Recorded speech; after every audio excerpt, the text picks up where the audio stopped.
पहले से है हमारी हैं। वह हम ही हैं जो अपनी आँखों पर हाथ रख लेते हैं और फिर रोते हैं कि कितना अंधकार है। स्वामी विवेकानंद जी के इसी प्रेरक विचार के साथ शुरू करते हैं आज की करंट अफेयर की वीडियो। आज है 29 जून 2023। 29 जून 2023 के जितने भी महत्वपूर्ण क्वेश्चन हैं वो हम इस वीडियो में डिस्कस करेंगे और उनसे संबंधित जितने भी फैक्ट्स हैं वो भी मैं आपको बताऊंगा। तो शुरू करते हैं आज की करंट अफेयर का पहला क्वेश्चन। आज की करंट अफेयर का पहला क्वेश्चन है, हाल ही में इंडियन मेडिकल एसोसिएशन द्वारा सामुदायिक सेवा की श्रेणी के अंतर्गत इंडियन मेडिकल एसोसिएशन IMA पुरस्कार के लिए किसे चुना गया है? 4 ऑप्शन हमें दिए गए हैं। ऑप्शन ए है doctor Ravi Prakash, option B है डॉक्टर के वेणुगोपाल, ऑप्शन सी है doctor Kailash Malik, option D है डॉक्टर रणदीप गुलेरिया। तो कह रहा है कि हाल ही में इंडियन मेडिकल एसोसिएशन द्वारा सामुदायिक सेवा के लिए चुना गया है आपका डॉक्टर के वेणुगोपाल। ये हैं डॉक्टर के वेणुगोपाल। इन्हीं को अभी मेडिकल एसोसिएशन द्वारा सामूहिक सेवा श्रेणी के अंतर्गत इंडियन मेडिकल एसोसिएशन IMA पुरस्कार के लिए चुना गया है। तो थोड़ा सा इस क्वेश्चन के बारे में देखते हैं। तो पुरस्कारों के लिए जनरल अस्पताल अलपुझा केरल में श्वसन चिकित्सा में मुख्य सलाहकार के पद पर कार्यरत डॉक्टर के वेणुगोपाल को चुना गया है। डॉक्टर के वेणुगोपाल को 1 जुलाई को नई दिल्ली में IMA मुख्यालय में आयोजित राष्ट्रीय चिकित्सा दिवस समारोह में पुरस्कार दिया जाएगा। तो इसमें एक यहाँ पे भी क्वेश्चन और बन गया है कि राष्ट्रीय चिकित्सा दिवस कब मनाया जाता है? तो इसका जो ऑप्शन हो जाएगा वो हो जाएगा 1 जुलाई को राष्ट्रीय चिकित्सा दिवस मनाया जाता है। तो देखेंगे इंडियन मेडिकल एसोसिएशन IMA का गठन 1928 में हुआ है। इंडियन मेडिकल एसोसिएशन IMA का मुख्यालय नई दिल्ली में है। इंडियन मेडिकल एसोसिएशन IMA के अध्यक्ष हैं सहजानंद प्रसाद जी। इतना सब कुछ आपको इस क्वेश्चन से जानकारी प्राप्त होती है, आप इसको भी याद रखेंगे। अगले करंट अफेयर की ओर बढ़ेंगे। अगला करंट अफेयर है, हाल ही में कृषि एवं किसान कल्याण मंत्रालय ने भारतीय कृषि पारिस्थितिकी तंत्र के लिए भू-स्थानिक समाधान विकसित करने के उद्देश्य से किसके साथ एक समझौता ज्ञापन पर हस्ताक्षर किए हैं? 4 ऑप्शन यहाँ पे दिए गए हैं। स्काई रूट एग्रो, Antrix corporation, Pixxel space India और अग्निकुल कॉस्मोसॉस लिमिटेड। तो इसके जो हमारा राइट आंसर हो जाएगा वो हो जाएगा आपका option C, Pixxel space India के साथ कृषि एवं किसान कल्याण मंत्रालय ने भारतीय कृषि पारिस्थितिकी तंत्र के लिए भू-स्थानिक समाधान विकसित करने के उद्देश्य से एक समझौता या जिसे हम MOU कहते हैं वो साइन किया हुआ है। तो इसके बारे में थोड़ा सा डिटेल में देखेंगे। कृषि एवं किसान मंत्रालय ने भारतीय कृषि पारिस्थितिकी तंत्र के लिए भू-स्थानिक समाधान विकसित करने के उद्देश्य से pixel space India private limited के साथ 26 जून 2023 एक समझौता ज्ञापन पर हस्ताक्षर किए हैं। इस MOU का मुख्य उद्देश्य पिक्सल के हाइपर स्पेक्ट्रल डेटा सेट के उपयोग के साथ भारतीय कृषि पारिस्थितिकी तंत्र के लिए निःशुल्क आधार पर भू-स्थानिक समाधान विकसित करना है। तो यहाँ पे एक शब्द आया हुआ है MOU। तो MOU क्या होता है? MOU आपका है MOU की जो फुल फॉर्म है वो है आपका मेमोरेंडम ऑफ अंडरस्टैंडिंग, और एक होता है MOA। जी हाँ, एक है MOU, एक है MOA। इसका फुल फॉर्म होता है मेमोरेंडम ऑफ एसोसिएशन। जी हाँ, मेमोरेंडम ऑफ एसोसिएशन।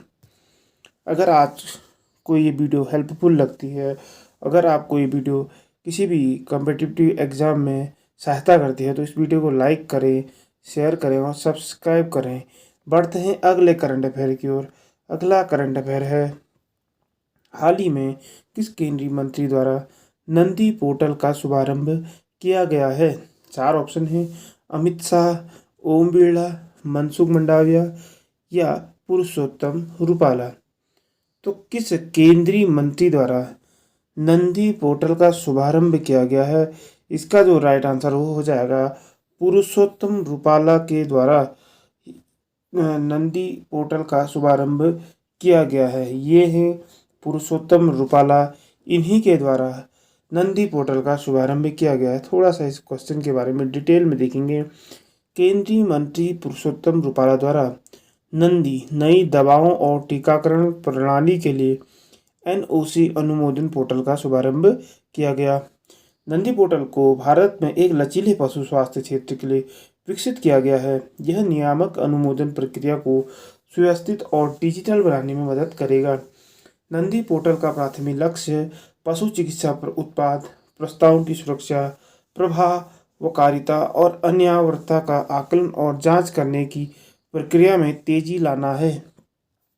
नंदी टीकों की निर्बाध मंजूरी सुनिश्चित की जाएगी, जिससे देश में मोबाइल पशु चिकित्सा इकाइयों की शुरुआत और सभी पशुओं के टीकाकरण से पशुपालन क्षेत्र में बड़ा बदलाव देखने को मिलेगा। इतना सब कुछ आपको क्वेश्चन से संबंधित जानकारी मिलती है, आप उसको भी याद रखेंगे। बढ़ते हैं अगले करंट अफेयर की ओर। अगला करंट अफेयर है, हाल ही में 1983 में क्रिकेट विश्व कप जीतने वाली भारतीय टीम को किसके द्वारा सम्मानित किया गया है?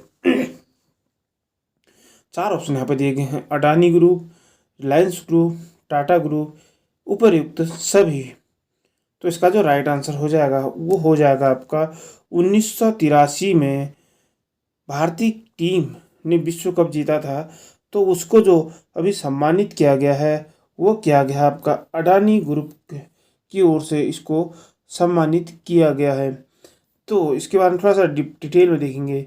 अडानी ग्रुप ने 1983 में क्रिकेट विश्व कप जीतने वाली भारतीय टीम को सम्मानित करते हुए अपना स्थापना दिवस मनाया।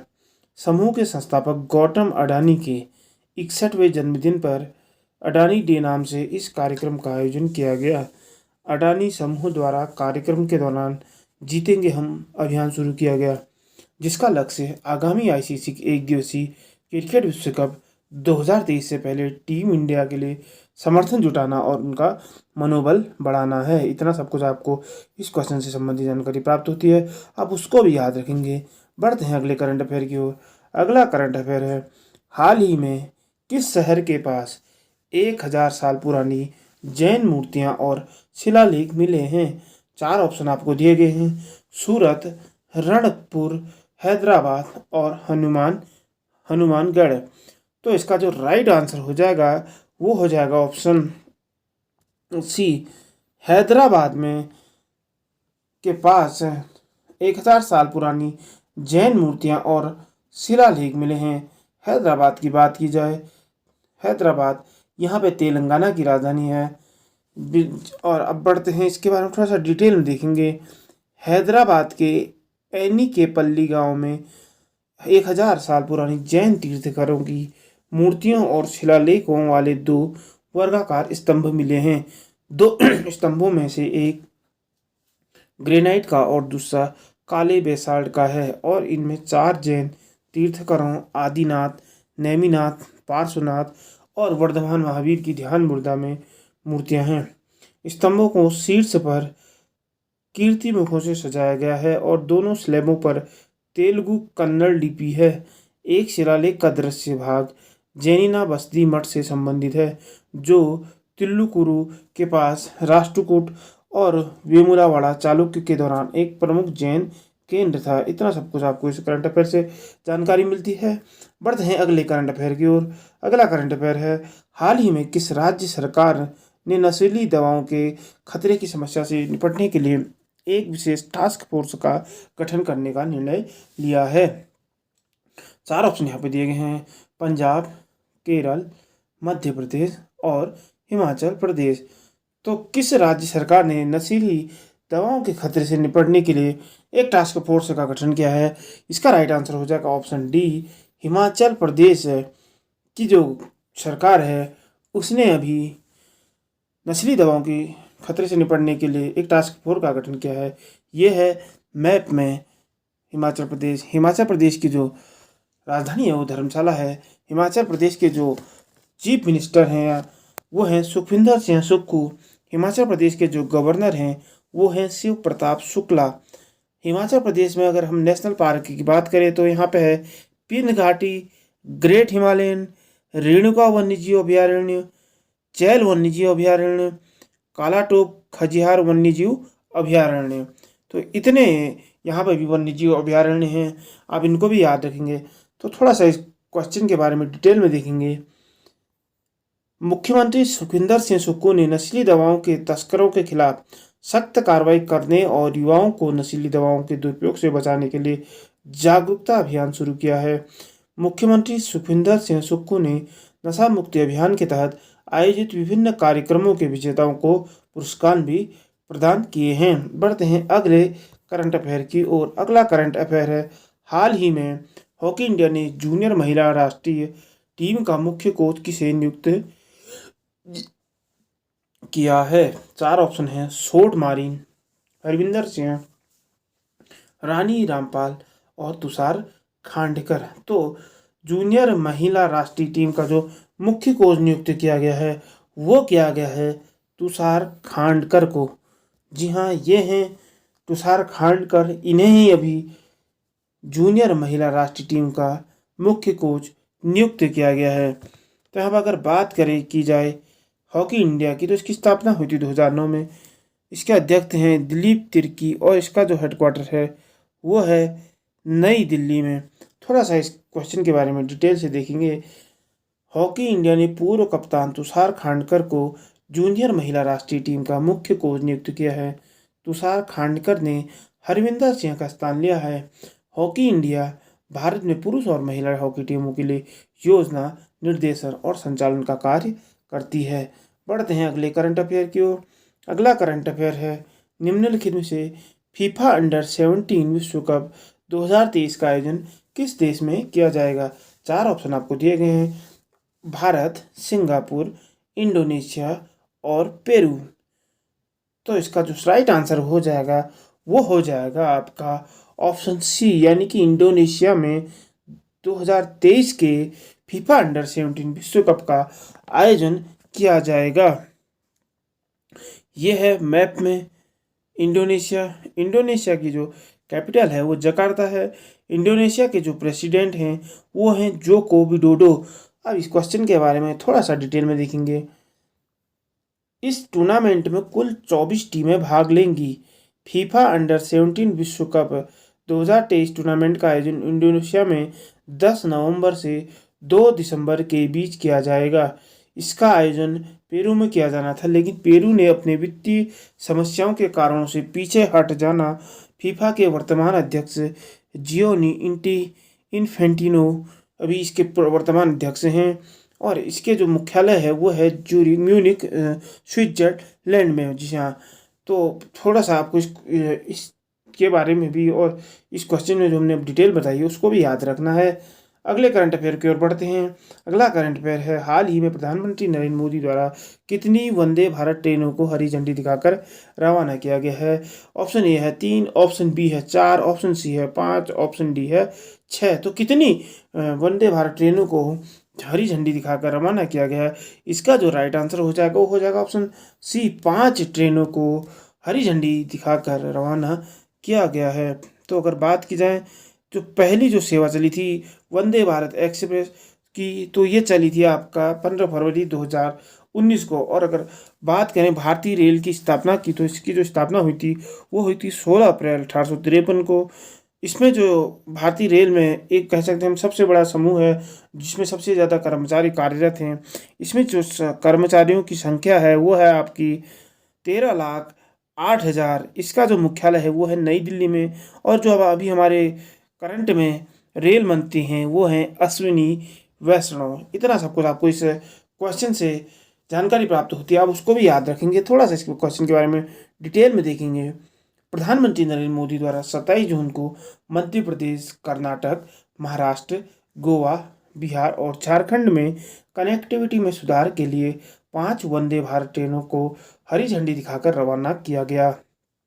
इनमें भोपाल रानी कमलापति इंदौर वंदे भारत एक्सप्रेस, भोपाल रानी Kamlapati, Jabalpur Vande Bharat express, Ranchi Patna Vande Bharat express, Dharwad Bengaluru Vande Bharat express और गोवा मडगांव मुंबई वंदे भारत एक्सप्रेस शामिल हैं। बढ़ते हैं अगले करंट अफेयर की ओर। अगला करंट अफेयर है, हाल ही में किरियाको मित्सोताकिस ने किस देश के प्रधानमंत्री के रूप में शपथ ली है? तो 4 ऑप्शन दिए गए हैं। ऑप्शन ए है ग्रीस, ऑप्शन बी है पेरू, ऑप्शन सी है मिस्र, ऑप्शन डी है लीबिया। तो इसका जो राइट आंसर हो जाएगा वो हो जाएगा किरियाकोस मित्सोताकिस ने ग्रीस देश के प्रधानमंत्री के रूप में शपथ ली है। ये हैं किरियाकोस मित्सोताकिस, इन्होंने ही अभी ग्रीस के प्रधानमंत्री के रूप में शपथ ली है।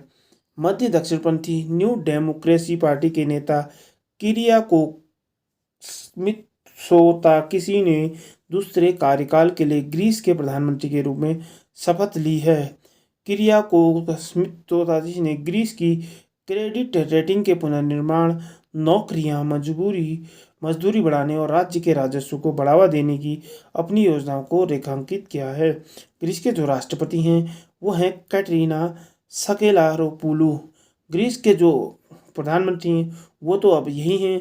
ग्रीस की जो मुद्रा है वो ही यूरो है। बढ़ते हैं अगले करंट अफेयर की ओर। अगला करंट अफेयर है, आईसीसी पुरुष क्रिकेट विश्व कप 2023 का फाइनल मैच कहाँ खेला जाएगा? 4 ऑप्शन दिए गए हैं। Option A Chennai, option B Mumbai, option C Kolkata, option D Ahmedabad. इसका जो राइट आंसर हो जाएगा वो हो जाएगा आपका ऑप्शन डी, यानी कि अहमदाबाद में आईसीसी पुरुष क्रिकेट विश्व कप का 2023 का फाइनल मैच खेला जाएगा। वर्ल्ड कप की शुरुआत 5 अक्टूबर को इंग्लैंड और न्यूजीलैंड के बीच अहमदाबाद में के मैच से शुरू होगी। फाइनल मैच में भी 19 नवंबर को अहमदाबाद में ही खेला जाएगा। भारतीय क्रिकेट टीम अपना पहला मैच 8 अक्टूबर को चेन्नई के में ऑस्ट्रेलिया के खिलाफ खेलेगी। बहुप्रतीक्षित भारत पाकिस्तान मैच 15 अक्टूबर को अहमदाबाद में होगा।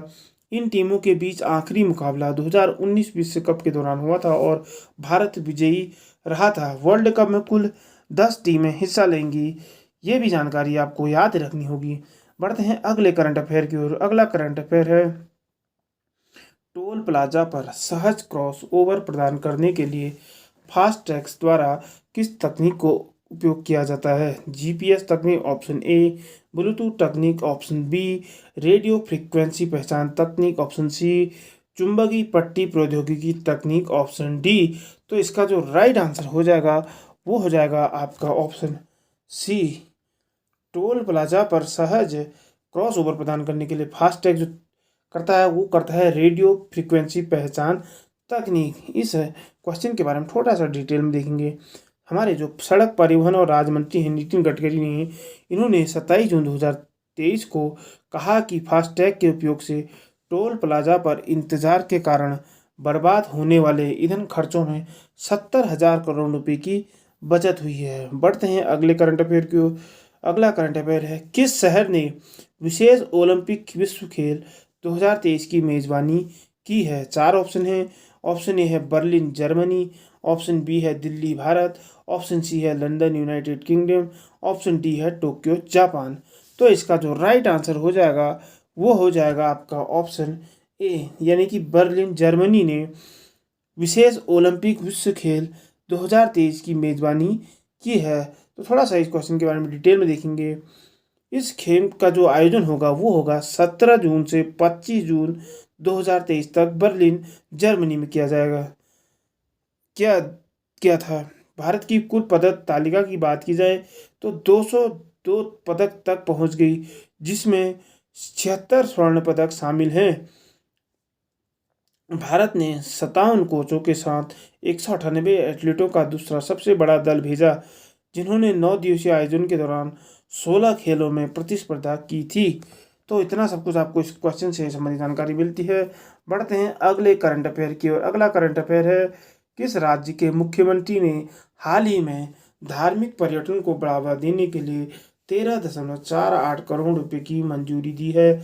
4 ऑप्शन है, ए पंजाब, बी राजस्थान, सी बिहार, डी महाराष्ट्र। तो इसका जो राइट आंसर हो जाएगा वो हो जाएगा ऑप्शन बी। राजस्थान गवर्नमेंट ने पर्यटन को बढ़ावा देने के लिए 13.48 करोड़ की धनराशि मंजूर की। इस निवेश का उद्देश्य दुनिया को राजस्थान के धार्मिक स्थलों की यात्रा के लिए आकर्षित करना है। नया यह प्राचीन राजस्थान के पर्यटन क्षेत्रों को विश्वविख्यातता के साथ पर्यटन के माध्यम से राज्य के आर्थिक विकास को बढ़ावा देने की पेशकश करता है। बढ़ते हैं अगले करंट अफेयर की ओर। आज का अंतिम करंट अफेयर का क्वेश्चन है, हाल ही में कौन 2 दिव्य G20 सम शिखर सम्मेलन का आयोजन करेगा। ऑप्शन ए है बिहार, ऑप्शन बी है हरियाणा, ऑप्शन सी है केरल, ऑप्शन डी है चेन्नई। तो इसका जो राइट आंसर हो जाएगा बिहार यहाँ पे 2 दिव्य G20 श्रम शिखर सम्मेलनों का आयोजन करेगा। आज की करंट अफेयर में इतना ही। कल जो हमने पिछला करंट अफेयर का जो सवाल था उसमें हमने पूछा था कि आप आईजीएल के नए प्रबंध निदेशक के रूप में किसे नियुक्त किया गया है। इस क्वेश्चन का सही आंसर दिया था आपने। तो इसका जो सही आंसर था वो था कमल किशोर चाटीवाल। कमल किशोर चाटीवाल को ही आईजीएल के नए प्रबंध निदेशक के रूप में नियुक्त किया गया है। थोड़ा सा हम इस क्वेश्चन के बारे में डिटेल में बताएंगे आपको। इन्होंने जो है संजय कुमार का स्थान लिया है। इससे पहले कमल किशोर चाटीवाल जयपुर में गेल के कार्यकारी निदेशक और क्षेत्रीय विपणन प्रमुख के रूप में कार्यरत थे। कमल किशोर चाटीवाल ने 1990 में से गेल के लिए काम किया है और कई महत्वपूर्ण परियोजनाओं के निष्पादन और कमीशनिंग में महत्वपूर्ण भूमिका निभाई है। इंद्रप्रस्थ गैस लिमिटेड की स्थापना 1998 में हुई थी। इंद्रप्रस्थ गैस लिमिटेड का मुख्यालय नई दिल्ली में है। आप जिस क्वेश्चन के बारे में लिखते हैं डिटेल में लिखिए, क्योंकि अगर आप जिस क्वेश्चन को लिखते हैं और डिटेल में लिखते हैं तो वो क्वेश्चन आपको याद भी रह जाता है। आज की करंट अफेयर का क्वेश्चन है, हाल ही में अंतर्राष्ट्रीय क्रिकेट में 15 शतक पूरे करने वाले तीसरे सबसे तेज खिलाड़ी कौन बने हैं। Option A Virat Kohli, option B Harry Brook, option C Shubman Gill, option D Sai